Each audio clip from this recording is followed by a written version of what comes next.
This is Giants of the Flat Earth, Part 2.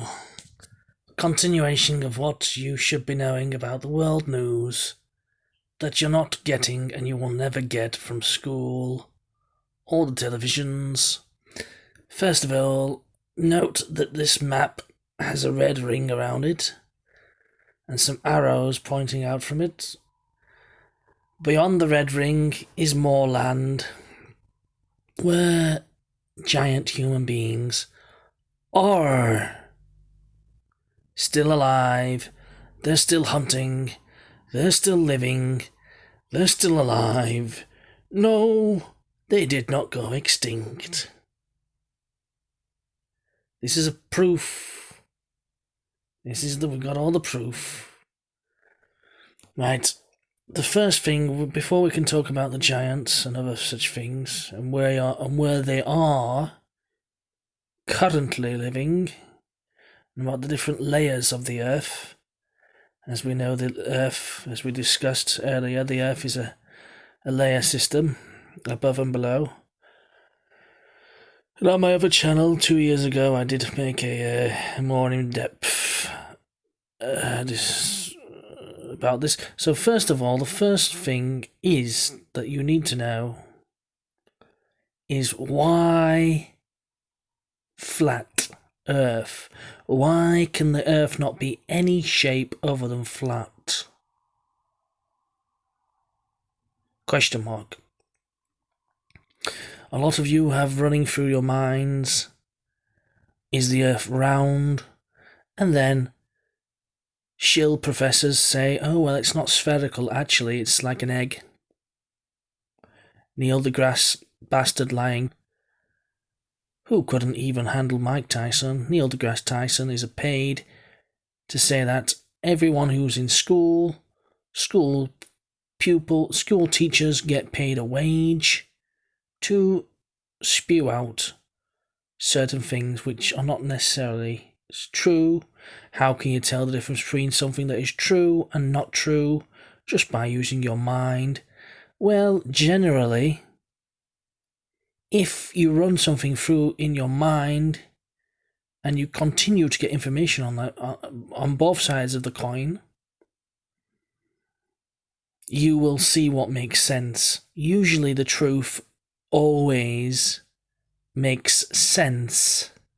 That's why you're getting closer and closer to the truth, because you have a brain in your head and you have access to knowledge and you can look at both sides of the story, and whatever makes sense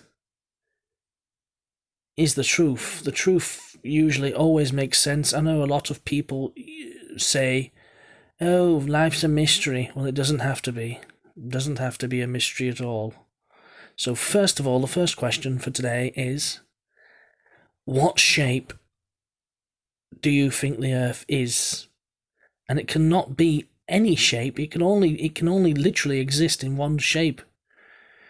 Some people think, oh, it's a triangle, or it's a disc, or it's a or Neil deGrasse Tyson said it was like an egg or something he sat on, or something oblong or obtuse.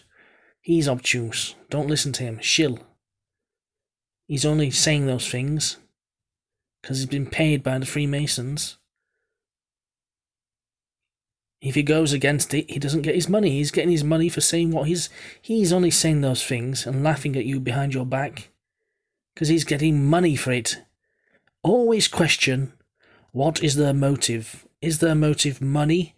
Is their motive to have a laugh at you, to deceive you? First of all, first things first, I'll answer the question. I've given you some time to think in your heads. I don't want to just tell you the answers, because if I just tell you the answers, you haven't done any thinking process. I'd rather ask you a question than you ask yourself a question, and then you come up with some possible answers. And then afterwards, I will tell you the actual answer, according to common sense. So the first question for you is, what shape do you think the Earth is or isn't? And, a bunch of shapes will go through your mind: hexagon, sphere, circle, triangle, egg shape, oblong, whatever. Well, they're all wrong. Because the first thing you need to know,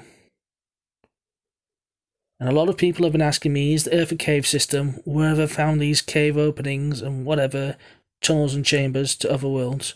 First thing you need to know is that we do not float in space. The first picture, the way the brain works, the way the mind works, it works in pictures. Doesn't matter what language you speak. You can wake up tomorrow speaking a totally different language. The brain thinks in pictures. So picture this in your mind. Our Earth, our planet, our Earth does not float in space. We are not currently, wherever you are sat, listening to this, we are not. It may be a lot for you to digest at first. You might think this guy's off his rocker. But no, we do not float in space. Look at your feelings. Do you feel like you're just floating around now? Do you feel like you're on a ship and the earth beneath you is just rocking casually? No. Think about it with common sense. If you imagine now you're on a roller coaster ride. There's people in front of you in the carriages, people behind you. The safety bars are on. It's a good roller coaster ride. Chug, chug, chug. We're being pulled up the track at a steep angle. We're going towards the summit of the roller coaster ride. And you can look down beneath you, and you can see there's a big drop on each side, and this is a big roller coaster we're on right now. Picture it, visualize it. If you have to close your eyes or open your eyes, picture it in your mind. You're on a roller coaster now. You're grabbing tightly. Feel your hands grab powerfully, tightly gripping onto the ride, onto the safety bar, as we are pulled up.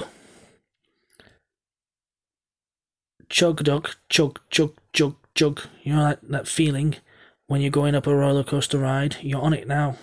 And as we're beginning to reach the higher atmosphere of the peak of the roller coaster ride, and then from there it's all downhill, and it's going to be quick. And there's going to be slaloms and turns and twists, just like in the Indiana Jones movie, where they were on that roller coaster ride, jumping around.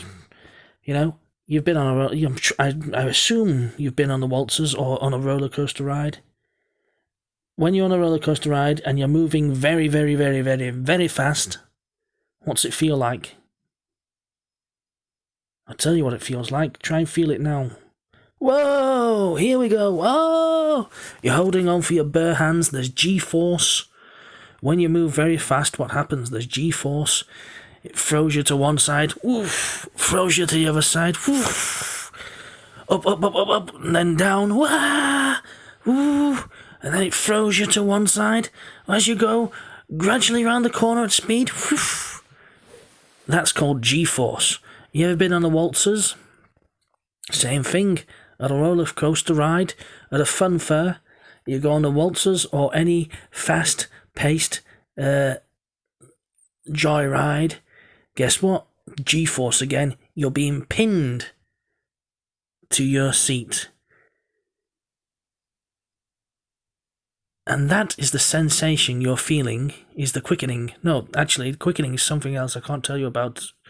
It's classified. But that sensation is gravity. It's called G-force.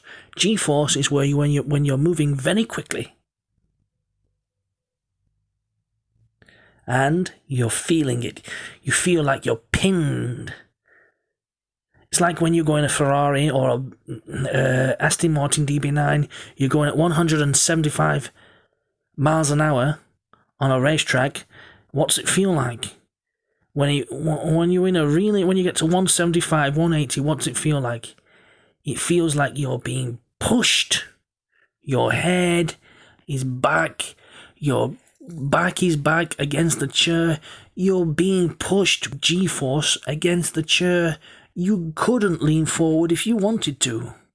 You couldn't move forward because that is called velocity G-force. When you go at speed, you're pushed into position. You're pushed back. So Neil deGrasse Tyson, all these people are laughing at you. They're making it absurd when they say our world is, number one, the first lie that they tell you is that we are in space. We're not in space. Sorry, Star Wars fans.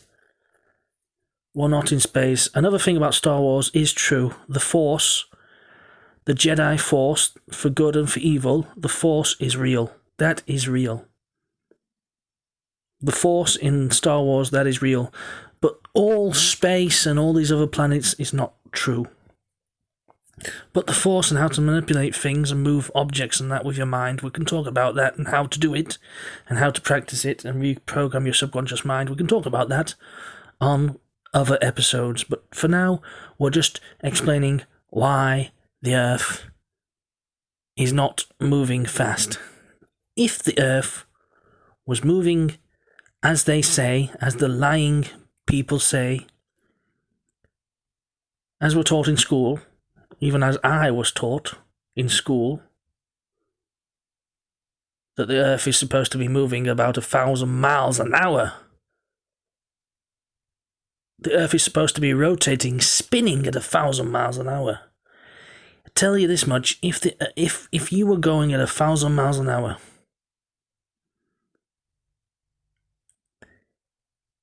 in a car or something, you would definitely feel the G-force. If you've ever been in if you're a pilot for the Army, American Army, any army, and you're going a jet, and you're going a fighter jet, you feel the G-force. You feel as it pins you against the seat. You can even go so fast that you can black out if you haven't had your tuna sandwiches. Always eat before you ride.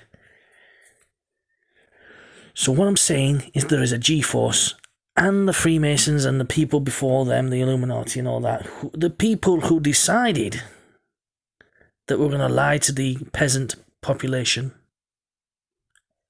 and tell them things about history, about the Earth, about geology, about science, about all kinds of things which are just preposterously nonsensical, illogical, and are not true, not based on reality, because we're going to see how far we can manipulate the underlings, the lower class of working class and the peasant class, how we can control their minds and get them to believe anything.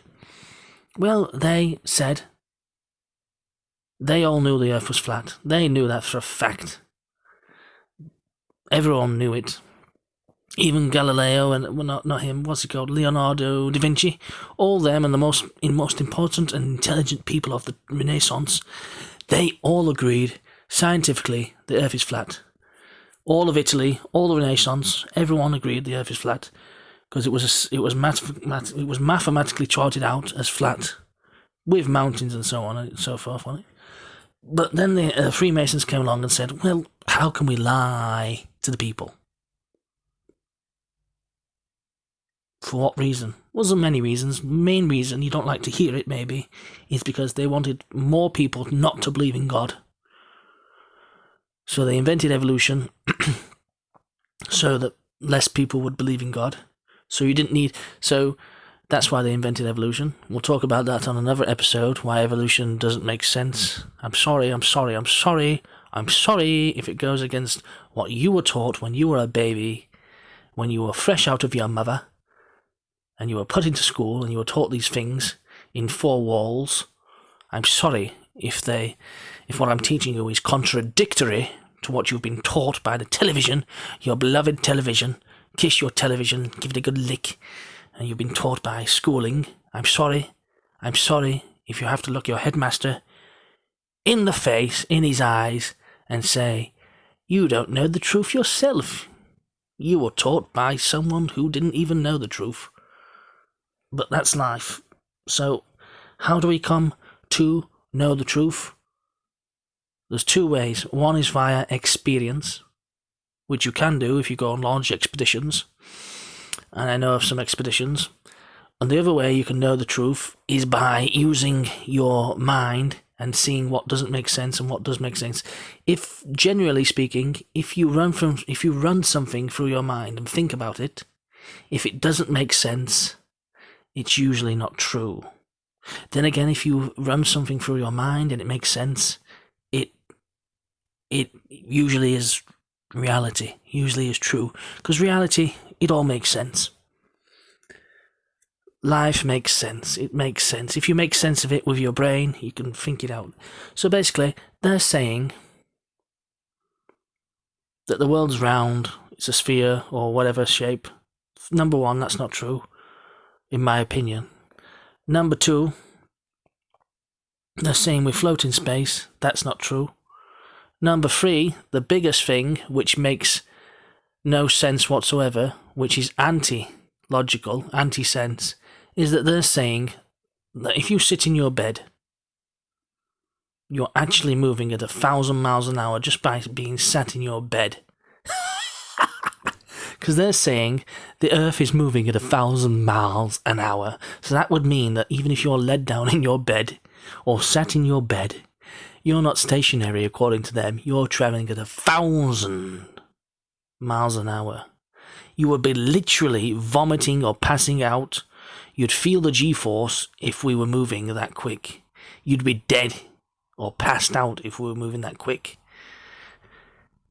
Because what they're telling you, think what you're telling. When we're in school, we just get told these things, but we don't think about them or the consequences of what we're taught. Now I'm asking you to think, if this was true that we were moving, if my bed was moving at 1,000 miles an hour and I'm set on my bed and the bed is connected to the Earth and my bed's moving at 1,000 miles an hour because the Earth is moving at 1,000 miles an hour, the G-force would be colossal. We'd just be going straight past Harrier jets.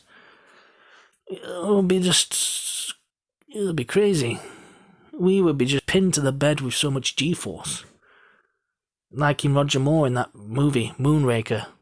Do you know, Roger Moore in the 1970s made a movie called Moonraker. Watch it. And there's some other movies in the 1960s and 70s. And Star Wars, and they portrayed to the eyes of millions of people a realistic view of space. It seemed real, but they said, oh, this is only a James Bond movie, it's only Moonraker, it's only Star Wars, it's not real. But it looks real, because what you see on TV looks real, but it's it's done in a studio, it's not real.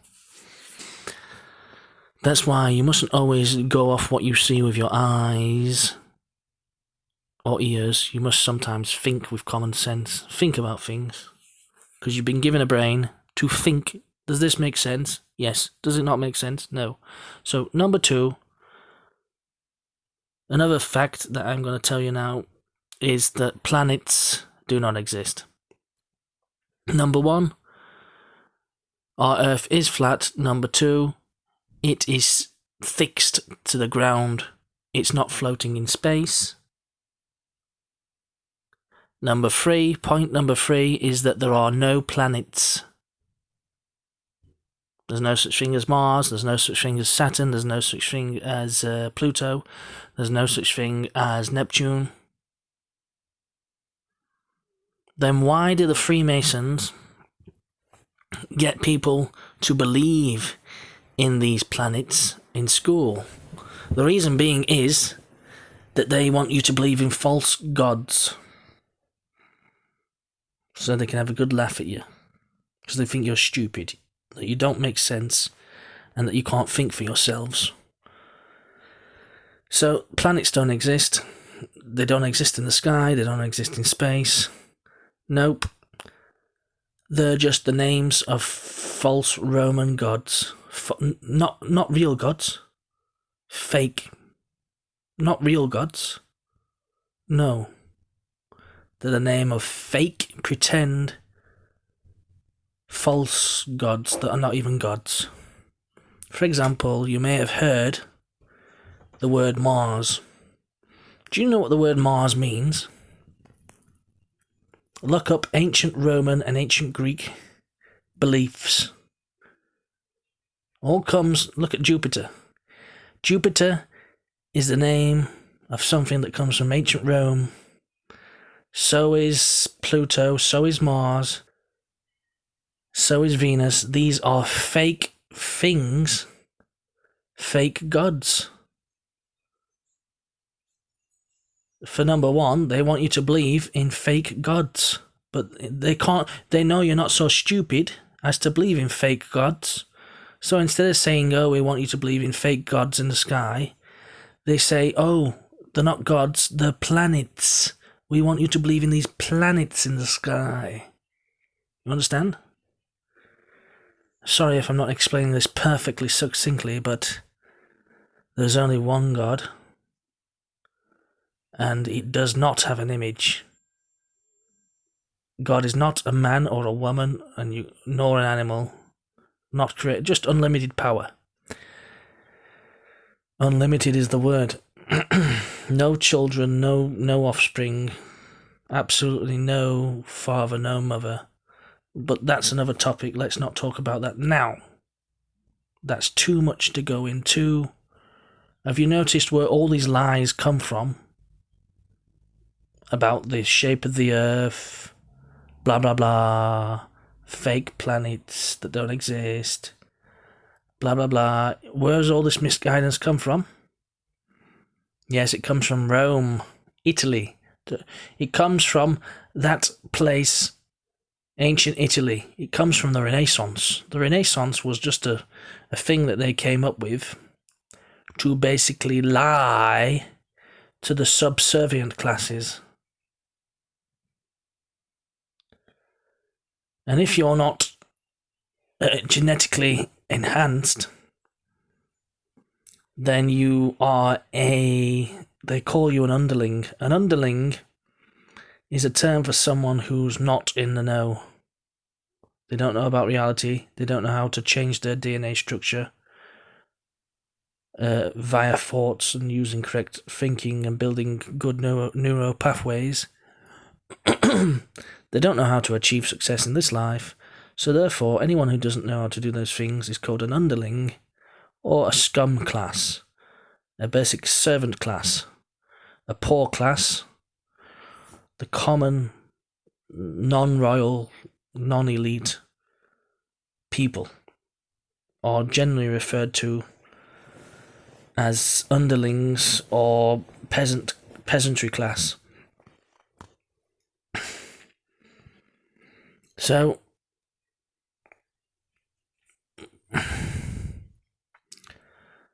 another thing which I didn't want to tell you is that when you look out in the night sky, the furthest boundary to space is the stars. The stars are not in space. The stars are on the glass wall, on the dome. So basically, space isn't very, very, very, very, very, very big. It's not big, it's not unlimited. We live in a small world with a small...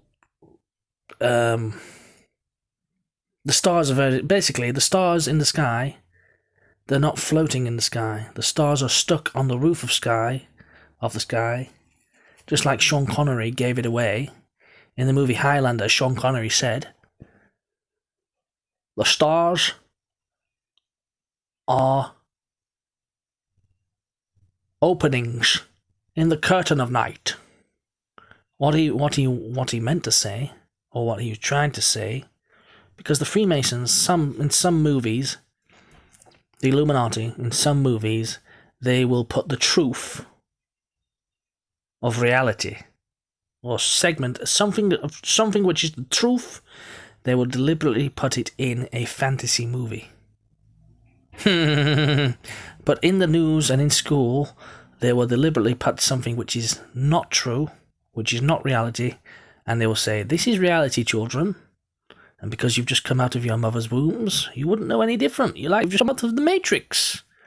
But in reality, you've just entered the Matrix. There's so much to know, and the purpose of my channel is really to change people's thinking, to get them thinking for themselves, to expose all sorts of conspiracies. This is the purpose of this channel, and the purpose of this channel is not just for entertainment. Yes, it's for entertainment, mainly for entertainment, but it's also to give you a bit of the alternative world news. I personally, I come to this channel to listen to world news, world history, and so on and so forth. It's conspiracy. It's all alternative history, which we're teaching here, current and ancient. But I also teach how to change your DNA structure so you can attract more better things into your life using the law of attraction. But people, like to teach about these subjects, but they don't have a good... They only know so much, basically. But I think if you keep on listening, you might say, well, this guy knows a lot more. Maybe I do, maybe I don't. I used to. But the thing is, if you keep on listening, we'll all know the same information. Understand? If I know something and you listen to it, or I share it with you, then we both know the same information. I'll no longer know something more than you.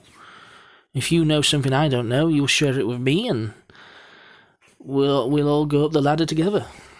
You see? So basically, there's no such thing as planets. That's just because the Illuminati want you to believe in false gods in the sky that don't even exist. So planets do not exist. Stars, number 2, stars are not floating in space. Stars are not suns. Stars are small things on the roof. Stars are small things which are stuck into the roof above us, which is a glass dome. A bulletproof glass dome is above the earth. As you know, the highest level of Freemasonry is 33-degree Freemasonry. Like Hillary Clinton is a 33-degree Freemason. The reason why there are 33 degrees in Freemasonry is because they've always known that both the sun and the moon are both 33 miles wide.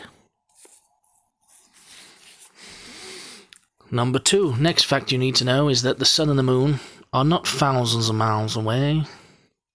Sometimes the sun and the moon are only 7 miles away from Earth.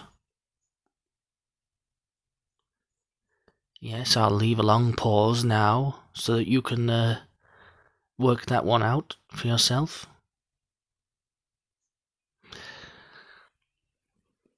But what we're talking about now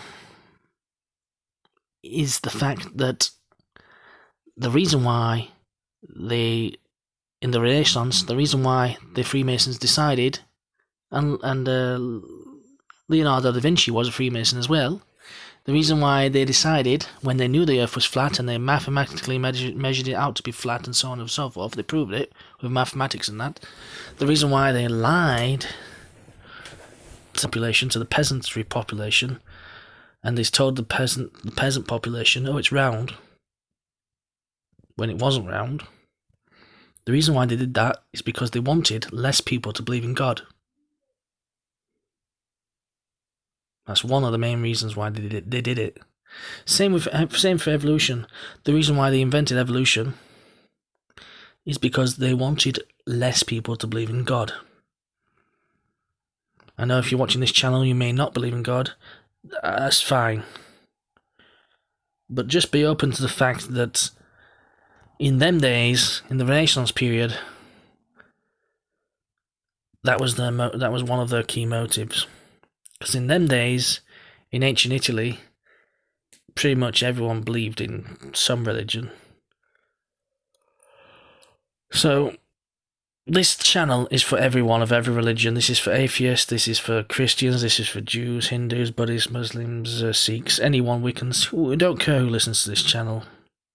I know a lot of people will be dazed and confused by what I'm saying here, because it's absolutely contradictory to what you've been taught in school, and yes, you can look at it two ways. You can look at it like this channel, this is your actual real school system, this is your real education that you're going to get is from this, or you can look at it as if this is just a joke, and I'm insane, I'm crazy, and I'm talking rubbish. Either way that you look at it, that's fine, as long as you're open-minded enough to listen to this chatting. Yes. So, now back to the giants. Now we want to talk about the giants. We know about the Oshi giants or whatever. They live on the western islands of Japan. They're still alive. Average of 14 and 15 foot tall. They're still alive. They've got massive traps, which are neck muscles. Yes, they're still alive. Basically, there was the kings and queens of England, and they decided when the first helicopter... Have you noticed Galileo and what's-his-face? Leonardo da Vinci. Leonardo da Vinci, you may have seen, invented one of the first helicopters in the Renaissance in ancient Italy. He did actually do it. Anyway, when they invented the first metal helicopters, the kings and queens of England decided that we're going to round up all the scum, and I'm not saying all giants are bad and evil. Some are very good and loving and kind and polite and fit for society. But I'm going to paint a picture. Not now, but in my next video, I will paint a picture of how giants and short people lived for many hundreds of thousands of years. Many thousands of years and hundreds of years together in perfect harmony. I know you've all heard things like in the Bible, Moses crossed the Red Sea after it was split in half, and they crossed the sea with the people who believed in the one God or whatever they believed, and then they came to a place where giants lived. And giants, as you know, they're all of different heights, and these giants were particularly tall. They made 20-foot tall giants look like babies. These giants were huge, like 50-foot tall people. And of course Moses was told something along the lines of, go and fight them and defeat the giants or whatever. and what did the people say? The children of Israel, most of them had negative thoughts, saying, forget that, sack that, we don't have a chance. There was apparently some of the people with Moses at that time said, yes, let's go and fight these giants, even though we are like grasshoppers compared to them, we can win. Because if God is for us, then we're going to win. That's the mentality of a champion. I want to teach you how to think like a champion, how to think like a winner. It's very important as a sideline. But back to the giants.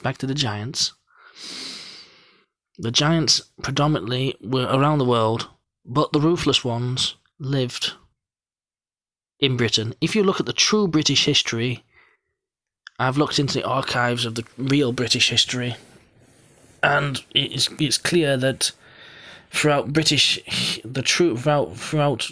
most of British history, giants did live alongside and in certain places in Britain. It wasn't uncommon in British history for towns to be ransacked by giants living in Britain, an island, and the Giant's Causeway in Ireland as well. It wasn't uncommon for farmers to complain to the King of England saying a giant come and stolen my sheep and cows and whatever. And that is the reason, and that is the only reason, why they built castles. The only reason people who were 6 foot tall ever built castles was to keep themselves safe from the giants that lived in their country. I'll repeat that again, because maybe this is the first time you're ever hearing this, ever. I've researched the history of Britain, the history of different countries, and the research is, after studying through many books, pictures, artifacts, many things, I can tell you for a fact, the clear historical, actual real historical evidence is clear and aboundful that, yes, for the majority of British history, yes, castles were only constructed to keep the people safe from marauding giants, which many of them lived in Britain. And of course, when the first helicopters were invented, the kings and queens of Britannia said, let's move them, let's ship them, the giants off, sedate them, and ship them off to remote islands, many of the islands within, and many more of the islands beyond the ice wall. That was done with helicopters, as you well know. And to separate, because it was always the ambition, for hundreds and hundreds and hundreds of years, it was always the ambition of every king and queen of England to separate the giants and to basically deport them and stick them on other islands, some islands which are not even on our maps, just have giants living on them, and large animals and large things. They were deliberately deported because, let's face facts, as a British historical fact, until as recent as less than 200 years ago, even as far back as before World War One, there were some giants, roaming around the British countryside.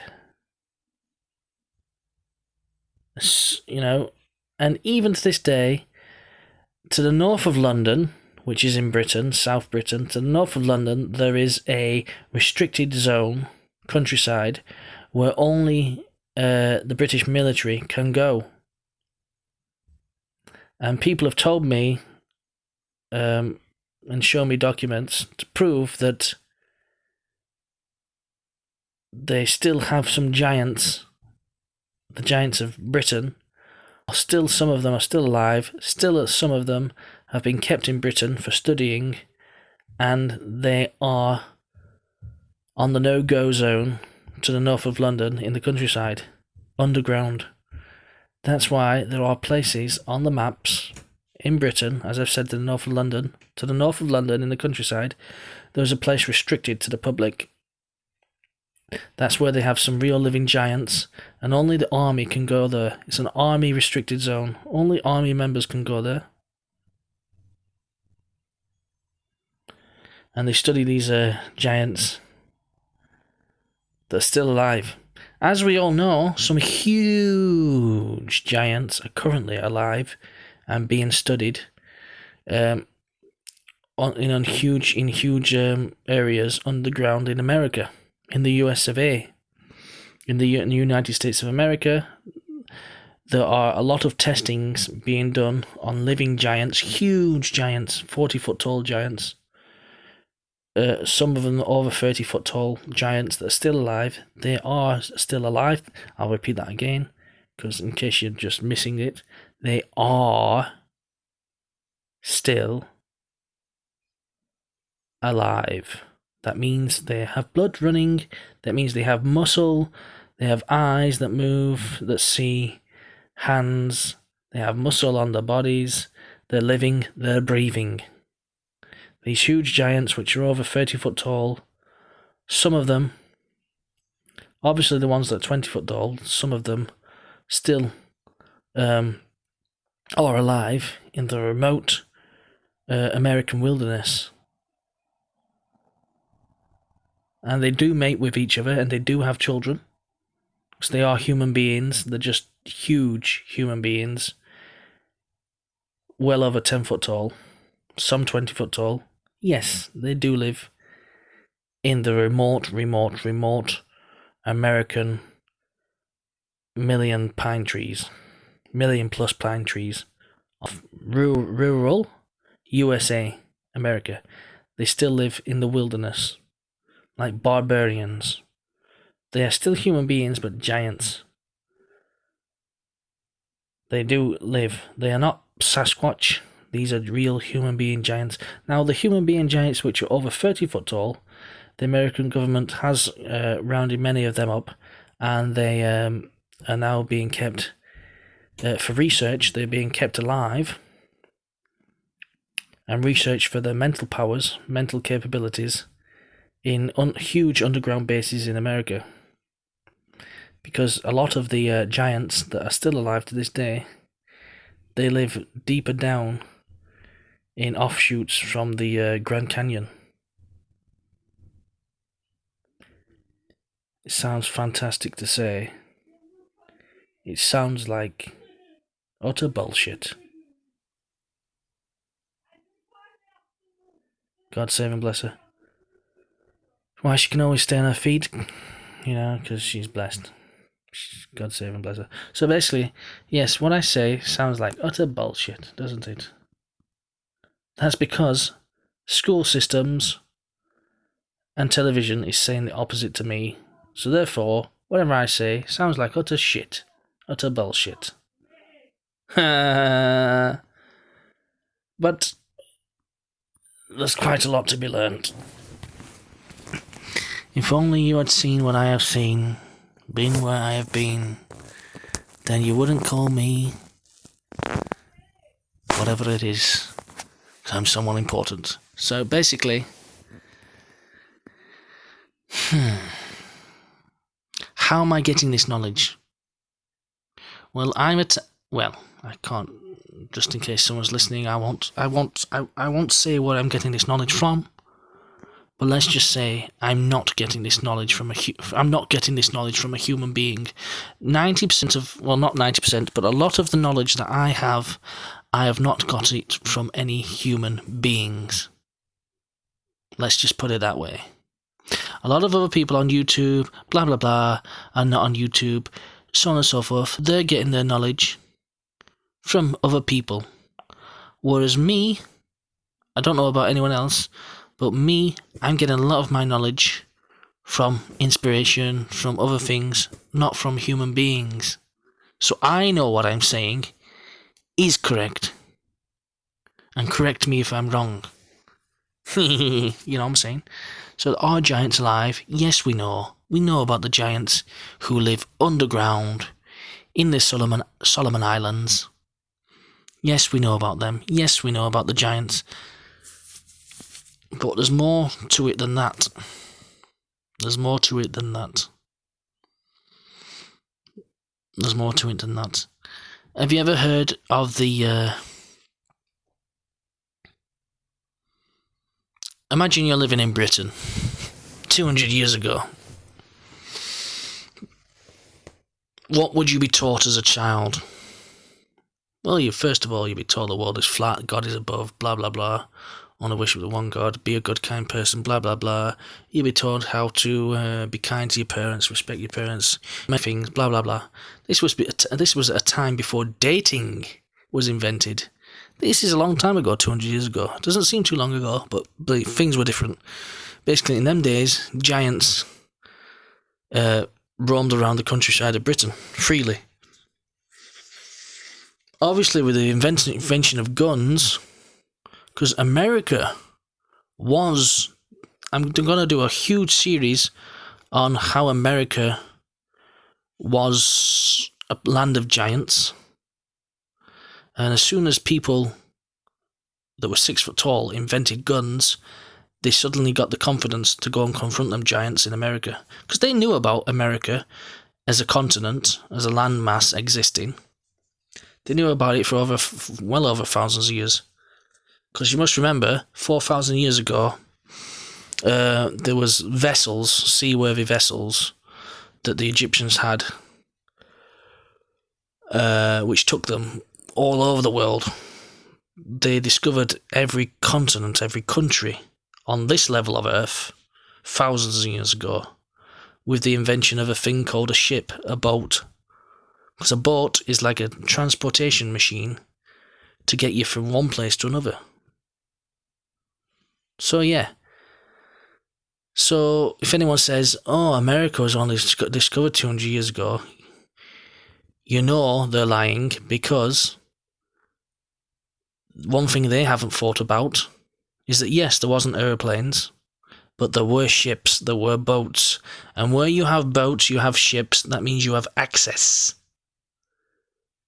to go on boats and ships to every country, every island, every place. Because a boat gives you freedom. A ship, a fleet of boats allows you to go anywhere and everywhere on the sea. And as you know, all the seas on this level of Earth are connected. So there you go. People have had boats and seaworthy ships and boats since the ancient Egyptians and before then.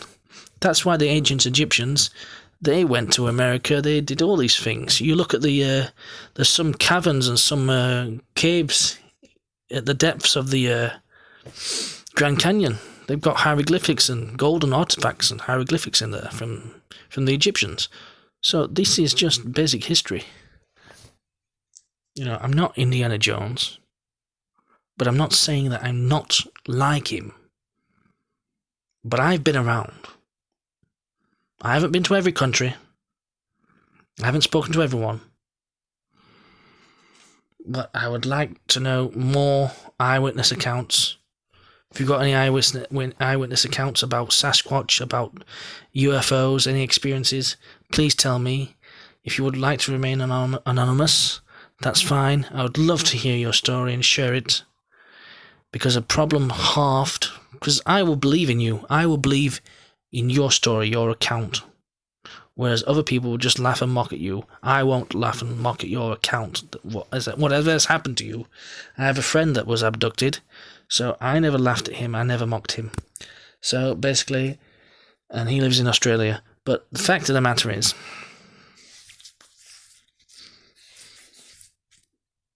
a problem halved is a problem shared. Not only that, I know some energetic healing techniques that if you have PTSD or anything like that from trauma, I can, once you tell me your story, I will give you I will put you in the right direction to where you can have a go at releasing any stress or past trauma with these special techniques that I've learnt. So thank you for listening to this particular episode. I can't make my episodes any longer than this because my phone is a cheap phone. I need to buy a better phone. I did buy a better phone, but then I forgot the pin for my better phone, so I can't even use my better phone because I can't remember the pin number for my phone. So I'm using this phone, but it doesn't matter. I am an absolute wealth of knowledge. I've only just begun to tell you about the giants of Earth that are still alive.